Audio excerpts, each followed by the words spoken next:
Hi, I'm Trace. Today we're going to talk about my journey in sobriety with Narcotics Anonymous. To give some background on what happened, January 2nd, 2002, I was arrested and I was a terrible methamphetamine addict, and that day, since that day I've been sober, but that day law enforcement intervened and saved my life, and when it happened, I was welcoming it and I was ready because I knew this was the end of being methamphetamine user, and I had been using since I was 15 years old. I never had a stretch of more than 30 days being sober since the age 15 to age 32, January 2nd, 2002. When I was in jail, they wanted to, I didn't know it at the time, they wanted to build a case on me and add to the charges. So they kept giving me drug tests. They started with urinalysis, and it was negative for everything. And at the time, I had only stopped using because I didn't have any supply for maybe 2 days, but there was nothing in my system that they could find. So then they had the doctor that worked in the jail take my blood, and they wanted to check my blood. Well, that takes some time, and when it came back, I was already out of jail, but it came back negative. So they didn't get what they wanted. They seized my house and everything for manufacture of methamphetamine because I had glasswares and beakers and everything that it takes to make a methamphetamine. They didn't know at the time that I was kind of a middleman. I was making two chemicals. I was making ephedrine and I was making iodine all the time for other people that were using those two precursors to create methamphetamine. And what I got out of it was all the supply I wanted, and I was a horrible methamphetamine addict. I was a horrible user, and that went on for a long time. But they seized the house and everything on the assumption that, oh, this is a meth lab and there's methamphetamine here. It greatly helped me, but what they were trying to do was build a case against me as a methamphetamine cook and all this. So they seized the property, and through my attorney, long after, they had to give everything back because there was no methamphetamine in the house. There was no methamphetamine in my system. There was no drug of any kind in my system. And they didn't have anything. So they had to give all the property back. They had to give everything back. But that is insignificant to the point that they saved my life, because while I was in jail 11 days, they came to me and they said, would you like to go to rehab?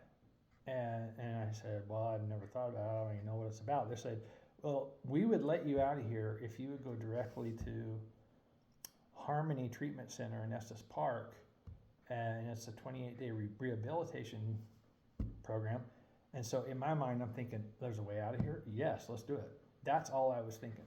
Okay, so I agreed to that, and they got me out of jail, and the deal was my parents had to take me directly there, no stops, no other destination, directly there. Once I got there, 45 minutes after being there, I didn't want to leave. It was for the first time in my life as a drug user, I saw the end, and I saw all the tools that they had to give me to keep me sober. And so I just relished in it. I just enjoyed every minute of it. 8 hours a day, you're in like classroom settings, and it's taught by doctors and psychiatrists and stuff. And they told me all the things that were wrong with me. I was a methamphetamine user, but my body was in the grips of addiction.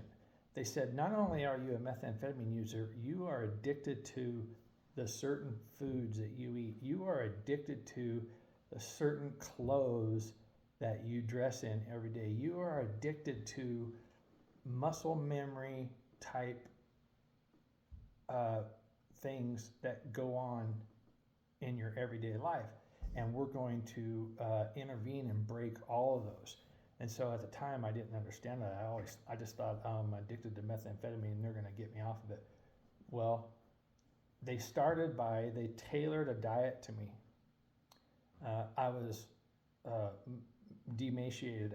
I was in terrible shape. I had damage to my pancreas from years of making crystal iodine, and I was poisoned. And so they did all these things to help me get well in that 28 days. And I never felt so good in my life. I did not have withdrawals. I did not have cravings to use. And it was just, must have been my time to quit, because when they intervened, everything clicked and everything worked that they wanted to do with me. And they told me before I got out of there last week, they said, you have to completely abstain from any friends you've ever used with, anyone that is using or not using, even if they're sober, that could relapse you back into that lifestyle. And that was probably the hardest part after that, but I did it. And several years down the road, I reconnected with a few friends that we used together, but they were sober too. They went through their own sobriety journey. So, and I've kept that up. I still know people who use, and I will completely avoid them. But right before I got out of there, at the end of the 28 days, they said, you are a very high risk candidate for relapse. We would like to send you to another treatment center in Florida for 6 months. And I didn't even think about it. I said, yeah, let's go. I would love to do that. Well, I had this court case in Morgan County. I had to come face sentencing. I was looking at 12 years in prison. But what I didn't know, part of the treatment at Harmony Treatment Center was they worked with the courts and the judge and said, we want to send Tracy to a long-term treatment center. Can we put off his court date for 6 months until he gets through that and comes back? The courts agreed. I didn't know that at the time. All I knew was they're offering me 6 months to go to another treatment center, and I love treatment so much. I was like, yeah, let's go. So they sent me to the Lighthouse in Delray Beach, Florida, and it was about 3 months into it, it dawned on me, what happened to my court case? I think I was supposed to be in jail. And I started asking some of the counselors and stuff, and they said, your case is still pending. They put it off until you finish treatment.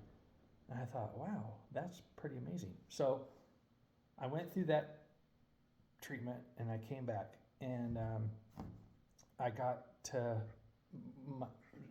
I was arrested on January 2nd, 2002, and my court appearance date was September 18th, 2002. So they put it all off, and then I went into court, and the judge asked me, "You have anything to say before I sentence you?" And I said, "No, Your Honor, I'm just terribly embarrassed, but I did experience sobriety for the first time since age 15, and I don't know what prison you're sending me to, but is it possible to be in prison and still be in Narcotics Anonymous or group therapy treatment?" He said, "No, not when you're incarcerated." And I said, "Okay, well, I have I'm no contest here. All I can say is thank you to the law enforcement and the courts for giving me this break in my life and letting me experience sobriety." And that's all I had to say when the judge asked me, "Do you have anything to say before I sentence you?" Then he said, well, I'm not incarcerating you. I'm not sending you to DOC for punishment. I'm not sending you there. What I am going to do is sentence you to 12 years probation with the stipulation that you continue Narcotic Anonymous meetings and continue treatment, and all this with a monthly drug test every single month for 12 years. And I was like, wow, thank you. I can do that. So after sentencing, I was back in Morgan County and back doing my thing and working and stuff. But I did continue Narcotics Anonymous meetings. The ones that I found within the city of Fort Morgan were, it was pretty scary. They were active users and stuff, and they were just there because the court sent them there. So I got away from that, and I started back with the Harmony Treatment Center online group Narcotics Anonymous meetings. And to this day, I still work Narcotics Anonymous. But being sober, now I'm almost 24 years sober. It'll be 24 years January 2nd of 2026. Being sober that long, when people talk to me, and I always tell them that the first thing that I always tell them is, I'm still a drug addict. "Oh no, you've been sober too long." And I said, "No, you don't understand. Once you are a addict, you have an addictive personality, you are addicted to something, anything. It doesn't have to be drugs. Like I said, I was addicted to the way I dressed. I was addicted to the foods I ate. Once you're an addict for life, and you have to keep continually working the program, or you will relapse. It doesn't matter what drug you use, doesn't matter what they diagnosed you as being addicted to, you have to continue to work the program." Well, that's been really easy for me, because the longer I work the program, the better I've felt, the better I've done. And I would recommend, if anybody has a drug problem or addicted to anything, to seek treatment, but seek a treatment center that specializes in your addiction, because there's a lot of bad ones out there. Seek a good treatment center and follow it, enjoy it, and get through whatever you're addicted to. Now, my day-to-day life, I have a traumatic brain injury, and I have medications that I'm required to take. The criteria for a drug addict when it comes to medications, either over the counter or prescribed, is any medication that's mind altering or has a physical dependency is out. A drug addict cannot take those. So it really limits you on what they can prescribe you. Even when it comes to things like acetaminophen, ibuprofen, anti-inflammatories, stuff like that, it has to be only the ones that are designated safe for drug addicts. And being a drug addict, I see a specialized pain clinic where I'm monitored still to this day. They take they give me a urine test and everything to make sure I'm not using alcohol, make sure I'm not using marijuana or any other drug, legal or illegal, because if I did, they wouldn't prescribe me the medication that I need. They would drop me and I'd be out. So I've been following that religiously, and I've been 100% sober for almost 24 years, never had a relapse, never had a craving, never had a withdrawal, only because of the treatment center I went to. So finding a good treatment plan for you is very important. Now, I've been asked to come back and speak there, and I have a few times. And when you're sitting in a room speaking to addicts that are in a treatment center, they're there for 28 days, and you look out in the crowd, that was me, but everyone that's there almost is there because they were forced to go there. Very few people go to a treatment center because they want to. I was lucky that I wanted to, and I needed it. But I give them the best talk that I can and tell them all the things that will help them, that help me, and I do the best I can. But I don't like going and speaking at Narcotics Anonymous meetings because my case was very rare, and I don't have a whole lot of tools and stuff to talk about things that. There's people there that are there for heroin. There's people there that are there for prescription medications, addictions. I don't know anything about that. There were people there who were addicted to marijuana smoking, and I don't know anything about that. I've never smoked marijuana. And there's alcoholics there, people there for drinking. I have never tried alcohol in my life. I don't know what it means to be drunk. It was something I was always scared of. My thing was methamphetamine. Well, so I give them the best talk I can, and I speak to what I can speak to and what I know about being a methamphetamine user, and some of that helps them, and they always ask me to come back and speak again or come to these meetings, and I just don't. My journey, I need to be focused on me because I don't ever want to relapse. I need to keep working my Narcotics Anonymous program every single day because I am still a drug addict, and I am a sober drug addict, and I want to continue to be sober. But I don't want to ever quit the program in fear of relapse someday. It could be when I'm 80 years old. I do not want a relapse ever with the drug I was addicted to, which is methamphetamine. Now,